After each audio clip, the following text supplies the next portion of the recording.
Natumai ubuheri afya na unaendelea kutufuatilia kupitia SK Online TV. Tafadhali kama bado haujasubscribe, bonyeza kitufe chekundu kilichoandikwa neno subscribe ili uwe mwana familia yetu. Bwana, hii leo Rais wa Zanzibar amepata nafasi ya kuhutubia baraza la wawakilishi katika siku muhimu ya uvunjaji wa baraza hilo.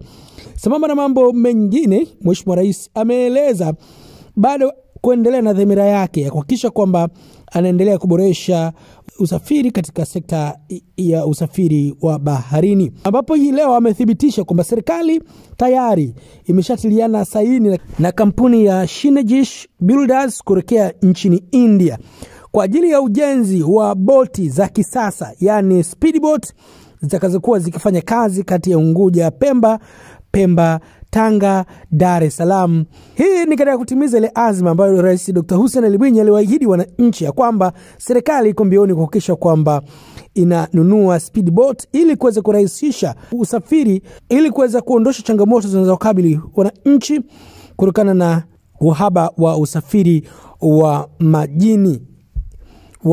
Huyo ndo Dr. Hussein Ali Mwinyi akiahidi ni lazima atekeleze. Mheshimiwa Spika, kuwepo kwa bandari ya usafiri wa majini kuna umuhimu mkubwa katika uchumi wa nchi za visiwa kama ilivyo Zanzibar. Jitihada kubwa zimefanywa na serikali katika kuimarisha huduma za bandari zetu na usafiri wa majini.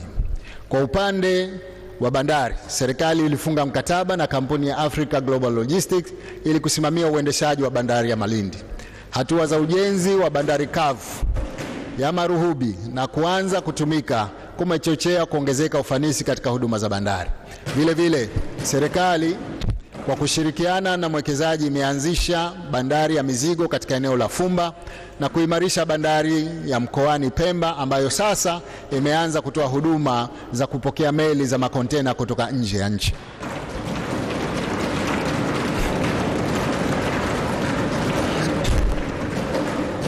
Mheshimiwa Spika, hivi sasa serikali inaendelea na utekelezaji wa mradi wa ujenzi wa bandari ya mizigo katika eneo la Mangapwani.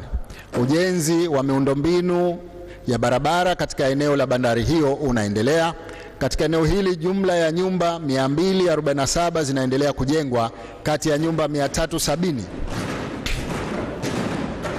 ambazo zitajengwa kwa ajili ya fidia kwa wananchi waliopisha mradi huu. Aidha, ujenzi wa bandari ya Shumba mjini unaendelea. Vile vile eneo la ujenzi wa bandari ya Kizimkazi limeshapimwa kwa matayarisho ya awali ambapo ujenzi unatarajiwa kuanza mwishoni mwa mwaka wa 2025. Sambamba na hayo, serikali imefunga mkataba na kampuni ya ZF Devco kwa ajili ya ujenzi wa bandari ya abiria katika eneo la Maruhubi. Mradi huu utajumuisha ujenzi wa jeti na ghala la kuhifadhi mizigo kwa lengo la kuimarisha biashara ya mizigo na abiria. Mheshimiwa Spika, lengo la kuimarisha usafiri wa baharini, serikali imeingia mkataba na kampuni ya Synergy Builders ya India kwa ajili ya ujenzi wa boti 2 za mwendo kasi zitakazofanya kazi baina ya bandari ya Unguja, Pemba, Tanga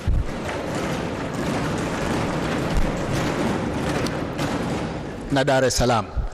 Nachukua fursa hii kuwashukuru kwa dhati wadau wetu wa sekta binafsi, kampuni za Azam Marine na Zanfast Ferries kwa mchango wao katika kuimarisha usafiri kati ya bandari za Unguja, Pemba, Dar es Salaam na Tanga. Katika kipindi hiki, idadi ya vyombo vya usafiri wa abiria baharini vimeongezeka kutoka 11 mwaka 2020 na kufikia 14 mwaka 2025. Juhudi zinazochukuliwa za kuimarisha usafiri wa baharini zimewezesha kuongezeka kwa idadi ya abiria wanaotumia usafiri huo. Idadi ya abiria wanaotumia usafiri wa bahari wakiwemo watalii imefikia 5,000 hadi 7,000 kwa siku, idadi ambayo haijawahi kufikiwa.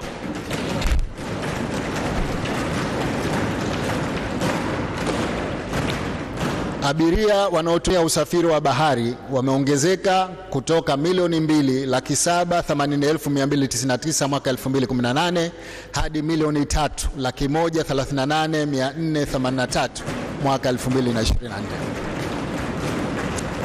Aidha, jumla ya meli 675 za abiria na mizigo zimesajiliwa hapa Zanzibar. Kuhusu sekta ya mafuta na gesi asilia, serikali imeendeleza jitihada za awali kuhusiana na sekta hii. Tayari serikali imetangaza vitalu 10 vya mafuta na gesi asilia, 8 baharini na 2 nchi kavu kwa wawekezaji katika shughuli za utafutaji wa mafuta na gesi asilia. Sambamba na hilo, serikali imekamilisha marekebisho ya modeli ya mkataba wa mgawanyo wa uzalishaji, yani Model of Production Sharing Agreement, kwa lengo la kuwavutia wawekezaji kulinda maslahi ya Zanzibar.